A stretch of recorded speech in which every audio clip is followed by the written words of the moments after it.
আমার ছোটবেলা ছিল একেবারে স্বপ্নময় একটি মধুর পৃথিবীতে। আমি এবং আমার ভাই ছিলাম একে অপরের সবচেয়ে কাছের বন্ধু।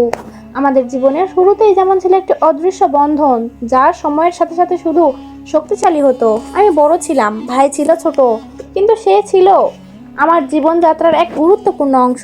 আমরা একসাথে স্কুলে যেতাম, একসাথে পড়াশোনা করতাম, একসাথে খেলতাম, এমনকি একসাথে চিন্তা ভাবনা করতাম। তার মনে হতো পৃথিবীর সব কিছুর চেয়ে এই সম্পর্কটাই সবচেয়ে সুন্দর।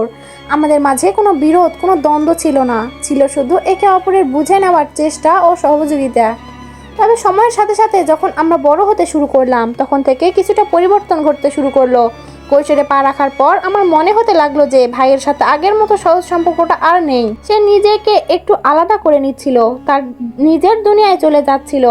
আমি তো শুধু ভাবতাম কি হচ্ছে, কোথাও একটা কিছু ভুল হচ্ছে, কিন্তু বাস্তবে তখন আমি বুঝতে পারিনি যে এটা শুধু আমার ভাবনা ছিল, আসলে কিছুই বদলায়নি। তবে ছোটবেলার সেই সহজ সম্পর্ক এখন যেন একটা বিশাল দেয়ালে পরিণত হতে শুরু করেছিল। আমি যখন ছোট ছিলাম তখন ভাইয়ের সাথে সব সময় কাটাতে খুব ভালো লাগতো, কিন্তু বড় হওয়ার পর আমি বুঝতে পারলাম সে কিছুটা বদলেছে, অথবা হয়তো আমি বদলে গিয়েছিলাম। আমার মনে হতো ভাইটা যেন বাবা মায়ের কাছে অনেক বেশি গুরুত্বপূর্ণ হয়ে উঠেছে। বাবা তাকে অনেক বেশি প্রশংসা করতেন, তাকে আরো বেশি সময় দিতেন, আর আমার কাছে যেন সবকিছু অদৃশ্য হয়ে গিয়েছিল। যখন আমি চেষ্টা করতাম নিজের কোনো ব্যাপারে মনোযোগ আকর্ষণ করতে, তখন মনে হতো কেউ আমার দিকে তাকিয়ে নেই। বাবা মা আমার প্রতি সেই ভালোবাসা দেখাচ্ছিলেন, কিন্তু সব কিছুই যেন ভাইয়ের জন্য। আমি তখন খুব একা অনুভব করলাম। তখন আমার মনে হতে লাগলো আমি আমার ভাইয়ের তুলনায় ছোট হয়ে যাচ্ছি, আর সে সব সময় সব কিছুতেই এগিয়ে যাচ্ছে। পড়াশোনায়, খেলাধুলায়, এমনকি বাবা মায়ের কাছে তার গুরুত্ব, সব কিছুতেই সে ছিল অগ্রসর, আর আমি কিছুতেই তাকে ছুঁতে পারছিলাম না। তার প্রতি এই অনিবার্যনীয় ভালোবাসার মধ্যে আমি কোথাও হারিয়ে যাচ্ছিলাম।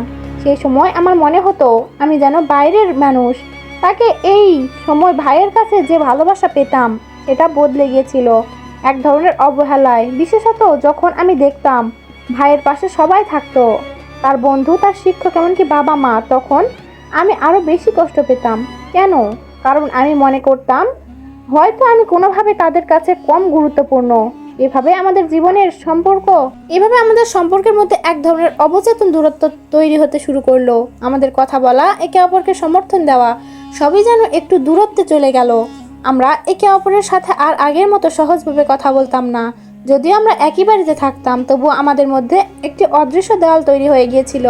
একে অপরকে ভালোবেসে কিন্তু কখনো বলিনি, কখনো প্রকাশও করিনি। তখন আমার মনে হয়েছিল সম্পর্কের মাঝে এক গভীর অশান্তি লুকিয়ে আছে। এমনকি অনেক সময় মনে হতো ভাইয়ের সাথে যোগাযোগ করলে হয়তো আমি তাকে বিরক্ত করব, অথবা তাকে যে ভালোবাসা আমি অনুভব করি সেটা তাকে আর কোনো কাজে আসবে না। কিন্তু কিছুদিন আগে একটা ঘটনা আমাকে সম্পূর্ণ বদলে দিল। এক রাতে আমি হঠাৎ ফোনে ভাইয়ের নাম দেখলাম। আমি কিছুটা অবাক হলাম, কারণ এতদিন সে কখনোই আমাকে কোনো সাহায্য চাইতো না, বিশেষত সে সময়ে যখন তার কোনো সমস্যা থাকতো। কিন্তু সে এই ফোনের মধ্যে যেন ছিল কিছু আলাদা। আমি ফোনটা ধরলাম এবং ভাই বলল, দিদি, তুমি কি একটু সাহায্য করতে পারবে? আমি কিছু সমস্যায় পড়েছি। তখন আমি একদম স্তম্ভ হয়ে গিয়েছিলাম। ভাইকে সাহায্য চাইতে শুনে আমি প্রথমে কিছু বললাম না। ভাবলাম সত্যি কি সে আমাকে সাহায্য চাইতে এসেছে? তার গলায় যে চাপ ও অস্থিরতা ছিল তা আমাকে অবাক করেছিল। তখনই আমি অনুভব করলাম এই মানুষটি যাকে আমি এতদিন অবহেলা করেছি, সে আসলে অনেক কঠিন পরিস্থিতির মধ্যে ছিল।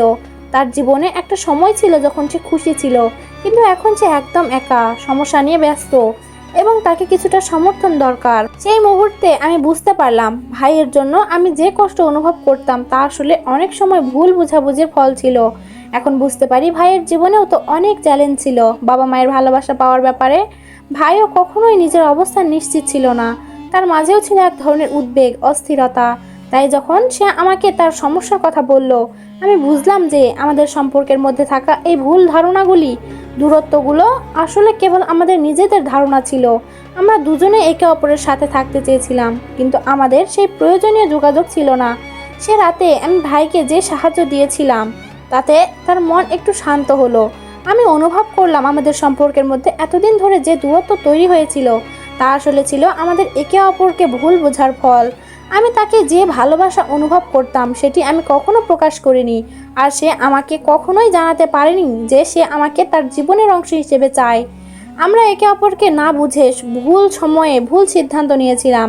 আজ ভাইয়ের সাথে আমার সম্পর্ক অনেক গভীর, অনেক মধুর।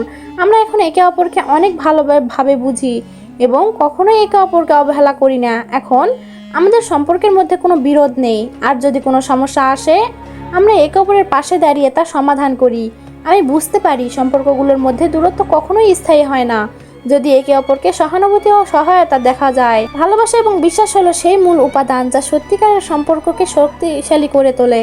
আজকাল ভাইয়ের সাথে যখন কথা বলি তখন মনে হয় যেন সেই পুরনো বন্ধন আবার ফিরে এসেছে। এখন আর কোনো দেয়াল নেই কোনো দূরত্ব। আমাদের সম্পর্ক এখন আগের চেয়ে অনেক বেশি শক্তিশালী এবং আমি জানি ভাইয়ের জন্য আমি সবসময় সেখানেই থাকবো, যেমনটা সে এখন আমার জন্য।